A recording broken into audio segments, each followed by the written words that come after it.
Avant cela, nous allons discuter d'une autre méthode, qui est l'intégration par substitution. Et en fait, cette méthode tire profit de la formule de la différentielle que vous avez ici. Et en fait, grâce à cette formule, nous allons obtenir la relation suivante. Cette méthode est donc particulièrement utile si vous cherchez à calculer l'intégrale d'une fonction qui contient à l'intérieur une autre fonction. Alors, pour bien comprendre la manière dont cela fonctionne, nous allons considérer quelques exemples. Le premier exemple que nous allons considérer est l'intégrale de la fonction exponentielle de 2x. Nous allons ici faire un changement de variable simple, c'est-à-dire d'utiliser un changement de variable pour 2x. Nous allons donc écrire y est égal à 2x, puis nous allons appliquer la différentielle.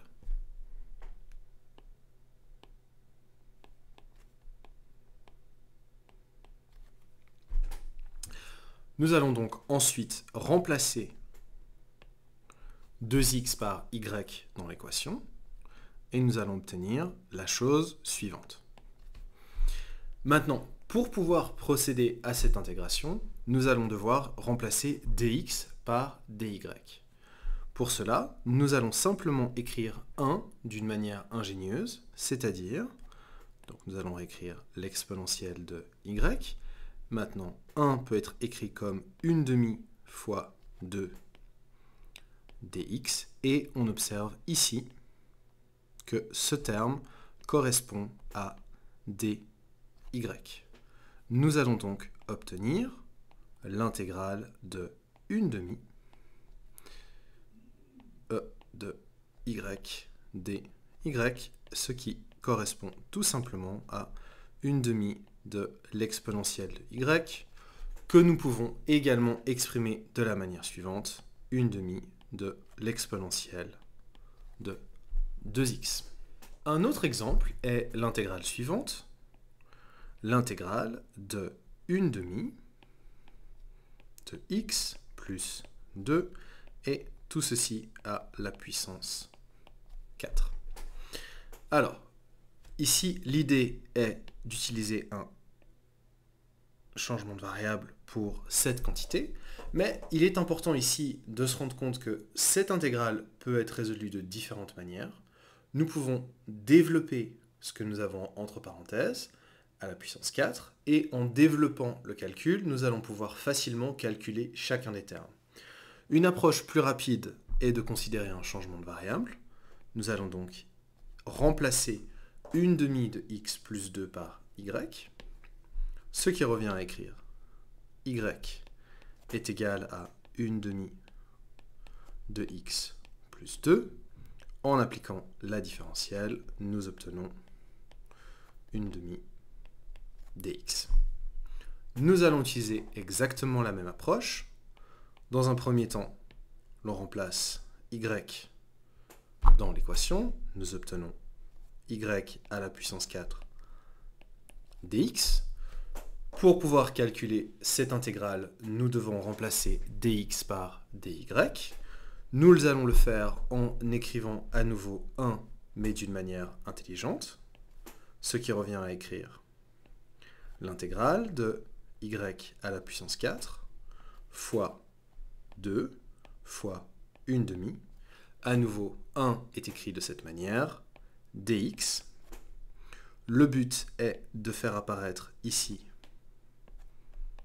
dy, et nous obtenons 2 fois l'intégrale de y à la puissance 4 dy. Le calcul devient alors simple. Nous obtenons 2 y puissance 5 divisé par 5, ce qui revient à 2/5 de 1/2 de x plus 2 puissance 5. Le troisième exemple que nous allons considérer est le suivant, l'intégrale de x fois l'exponentielle de 2 sinus de x carré fois cos de x carré dx. Alors, si l'on regarde, ce que l'on remarque, c'est que cette quantité ici a une dérivée qui est proche de cela, et la dérivée interne à l'intérieur du cos correspond en fait à ce que nous avons au début, c'est-à-dire x. Un changement de variable adéquat serait donc y est égal à 2 sinus de x carré. En appliquant la différentielle, nous obtenons dy est égal à 2 fois cos de x carré fois, je vais l'écrire en dessous, 2x. De manière plus compacte, dy est égal à 4x cos de x carré. Nous allons donc appliquer ce changement de variable, ce qui va revenir à écrire l'intégrale de e à la puissance y fois 1/4 fois 4. Là, nous n'avons pas écrit grand-chose, nous avons simplement écrit 1 d'une manière qui va nous arranger, fois x cos de x carré, et tout cela fois dx. Nous avons à nouveau fait apparaître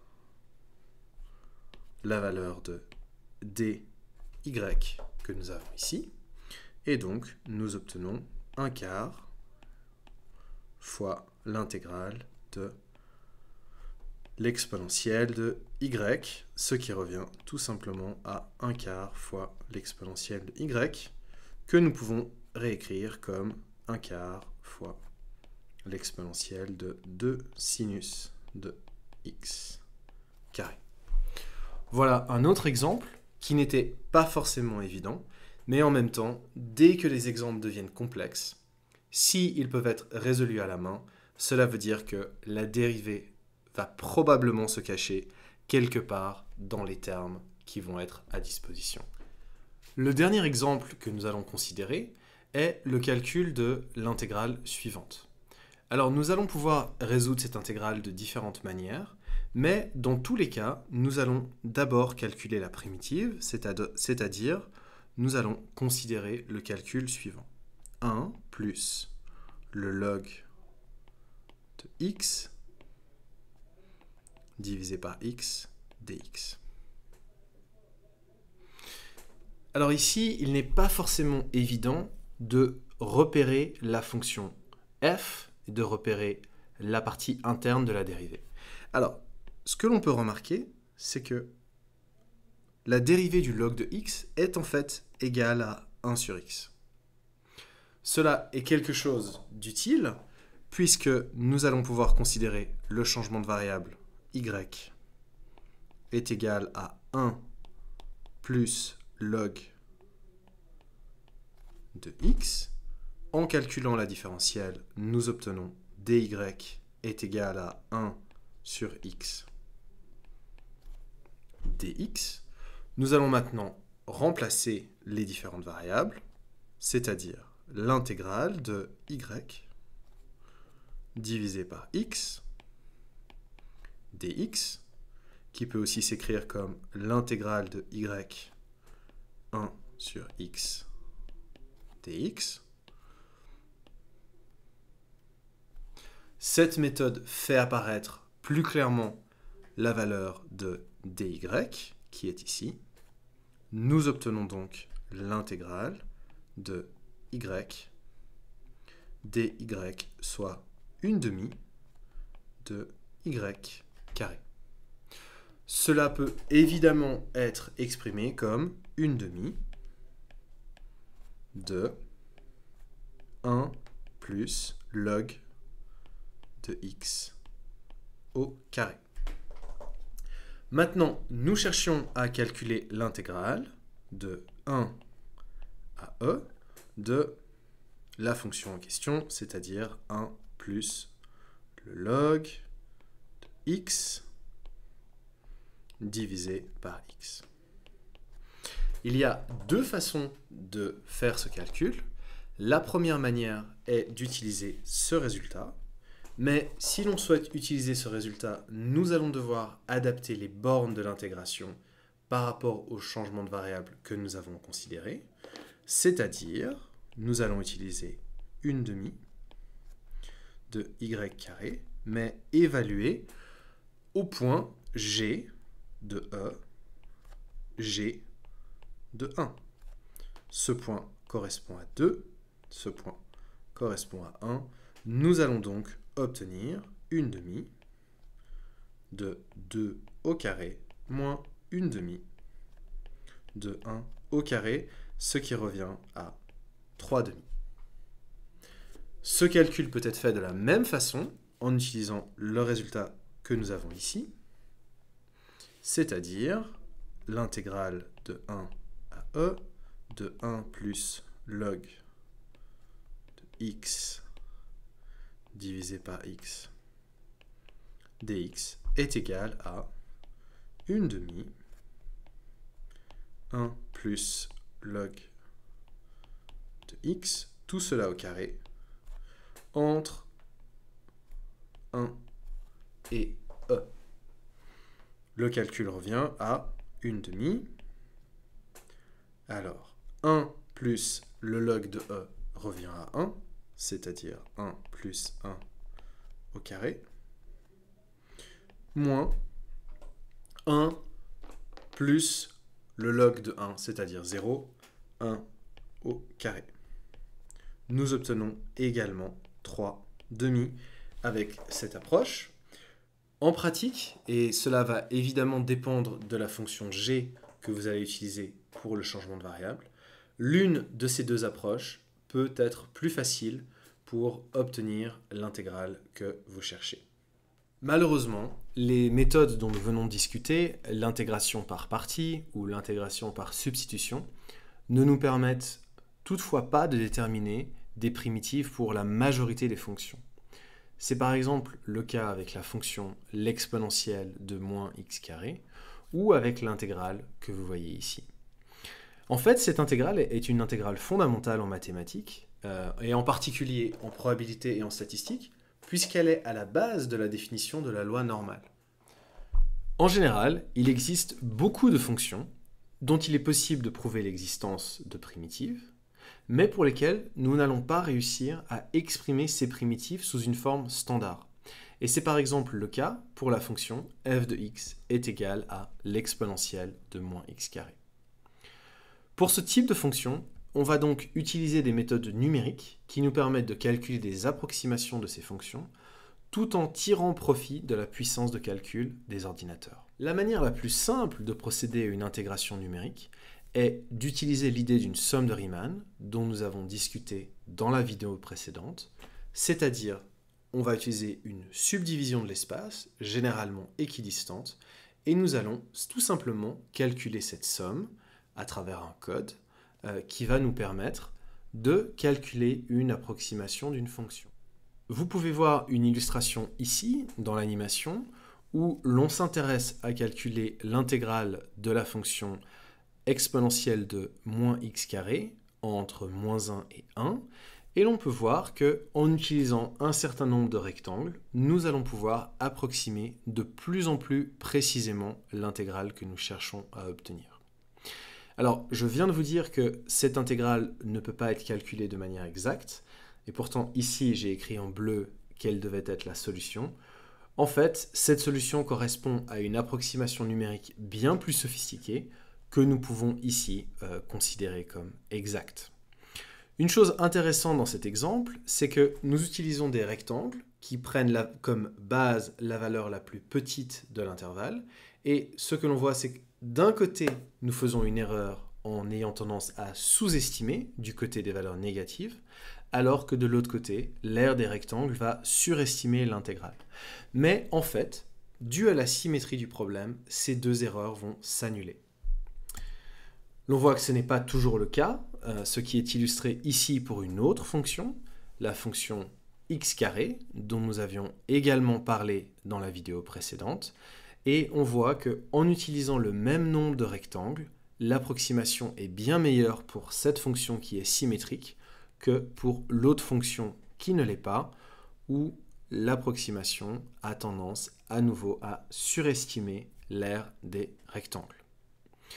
Bien sûr, il existe une solution alternative qui revient non pas à prendre la valeur la plus grande dans l'intervalle, mais la valeur la plus petite, ce qui est montré ici en vert. Ce que l'on observe ici, c'est que d'un côté, nous allons surestimer et d'un autre côté, sous-estimer. C'est ainsi que la méthode d'intégration numérique, l'une des plus simples, mais qui est fréquemment utilisée, est ce que l'on appelle la méthode des trapèzes, qui correspond à une moyenne des valeurs que vous avez ici, la valeur la plus grande et la valeur la plus petite. Ce que l'on voit, c'est que cette méthode est beaucoup plus précise. Elle revient à faire une approximation linéaire entre les points, c'est-à-dire si l'on prend le premier intervalle, ici entre 1 et 1,5, nous allons tout simplement prendre un trapèze qui va relier le point 1 à celui que nous avons à 1,5. Cette méthode est beaucoup plus précise et cela est quelque chose qui est illustré dans l'animation que vous avez ici. Mais cette méthode n'est en revanche pas plus coûteuse d'un point de vue computationnel que la méthode de Riemann basée sur des rectangles.